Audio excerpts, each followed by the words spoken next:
Hello అందరికీ, welcome to గుమగుమలాడే వంటిల్లు.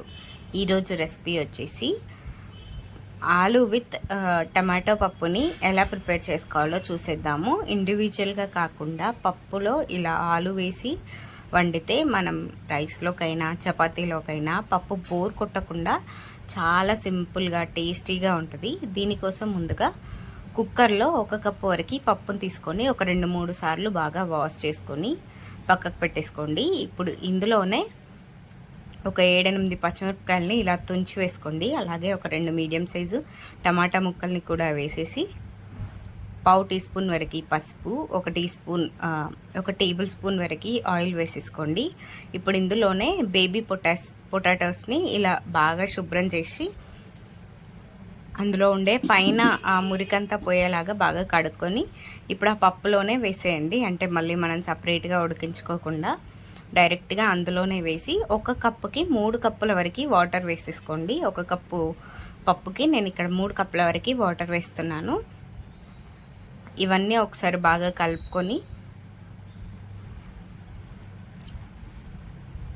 మూత పెట్టి 3 నుండి 4 విజిల్స్, అంటే పప్పు బాగా ఉడికేంత వరకు దాకా మీడియం ఫ్లేమ్లో ఉడకనిచ్చుకోవాలి. నాకైతే ఇక్కడ 4 విజిల్స్ తర్వాత తీసి చూస్తే పప్పు అనేది ఇలా పూర్తిగా మెత్తగా మగ్గిపోయిందనమాట. మనం మళ్ళీ పప్పు గుత్తితో మ్యాష్ చేసుకోవాల్సిన అవసరం కూడా లేదు, అంత బాగా ఉడికిపోయింది. అండ్ ఆలు కూడా మంచిగా ఉడికిపోయిందనమాట. ఇప్పుడు ఇందులో ఉన్న ఈ పొటాటోస్ని వేరు చేసేసుకోండి. ఎందుకంటే మనము ఈ పొటాటోస్తో ఫ్రై చేసుకొని అందులో కలుపుకుంటే చాలా బాగుంటుంది. మీరు కావాలి అంటే ఇలాగే రుబ్బి పోపు కూడా చేసుకోవచ్చు పొట్టు తీసేసి. బట్ ఇవన్నీ తీసి ఇలా వీటిని ఒక 2 సార్లు బాగా వాష్ చేసుకోండి. ఈ పప్పు గుత్తి కూడా అవసరం లేకుండా ఒకసారి ఇలా కలుపుకోండి. ఆల్రెడీ పప్పు అనేది మెత్తగా ఉడికింది కాబట్టి ఎక్కువ మెదపాల్సిన అవసరం లేదు. ఇప్పుడు ఈ పొటాటోస్ని ఒక 2 సార్లు బాగా వాష్ చేసి పైన ఉన్న పొట్టు తీసి ఇలా పక్కన పెట్టేసుకోండి. ఇప్పుడు స్టవ్ ఆన్ చేసి స్టవ్ పైన ఒక ప్యాన్ పెట్టేసుకొని అందులో ఒక 3 టేబుల్ స్పూన్ల వరకు ఆయిల్ వేసేసుకోండి.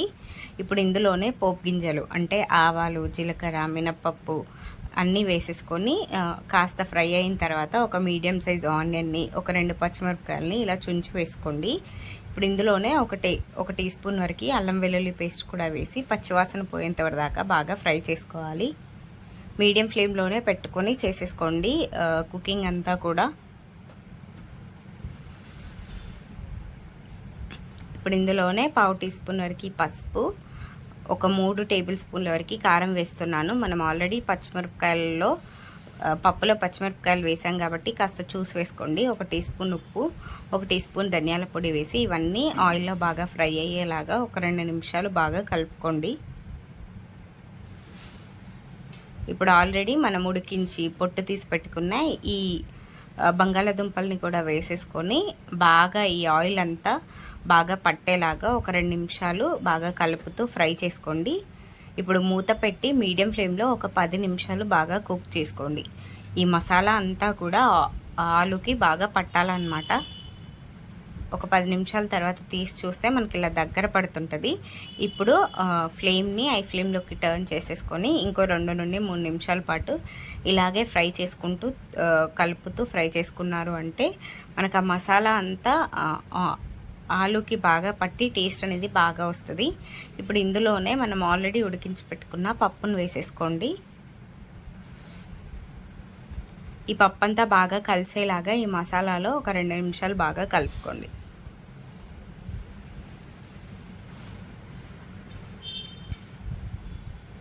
ఇలా కలుపుకొని అలా మీడియం ఫ్లేమ్లోనే ఉడకనివ్వాలి పప్పుని ఒక 2 నుండి 3 నిమిషాల పాటు.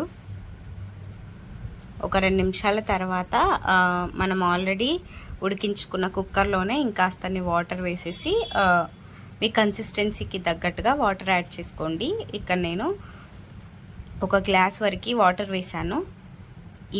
ఈ పప్పులో ఈ వాటర్ని బాగా కలిసేలాగా ఒక 2 నిమిషాలు ఇలా బాగా కలుపుకున్నారు అంటే చూసారు కదా పప్పు కన్సిస్టెన్సీ కూడా మనకి ఎంత బాగా వచ్చిందో.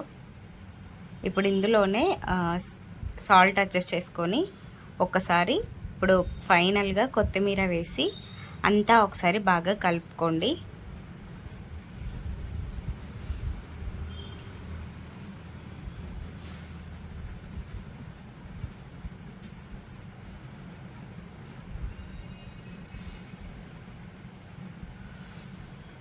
ఇలా అంతా ఒకసారి బాగా కలుపుకొని మూత పెట్టి మీడియం ఫ్లేమ్లోనే ఒక 2 నుండి 3 నిమిషాల పాటు బాగా మగ్గనివ్వాలి. మనకి ఇలా పైన నురగలాగా వచ్చింది కదా, ఈ నురగంతా పోయింది అంటే మనకి పప్పు అనేది రెడీ అయిపోయినట్టే. ఒక 2 నుండి 3 నిమిషాలు ఉండనిస్తే సరిపోద్ది, ఎక్కువ టైం ఏం తీసుకోదు. ఎందుకంటే మనకు ఆల్రెడీ ఆలు ఇంకా పప్పు అంతా ఉడికిపోయి ఉన్నాయి కాబట్టి ఒక 2 నిమిషాలు అయితే ఉడకనిచ్చుకున్నాము అంటే సరిపోద్ది. ఇలా మీరు బాగా కలుపుతున్నప్పుడు ఐ ఫ్లేమ్లోకి కూడా టర్న్ చేసుకోవచ్చు.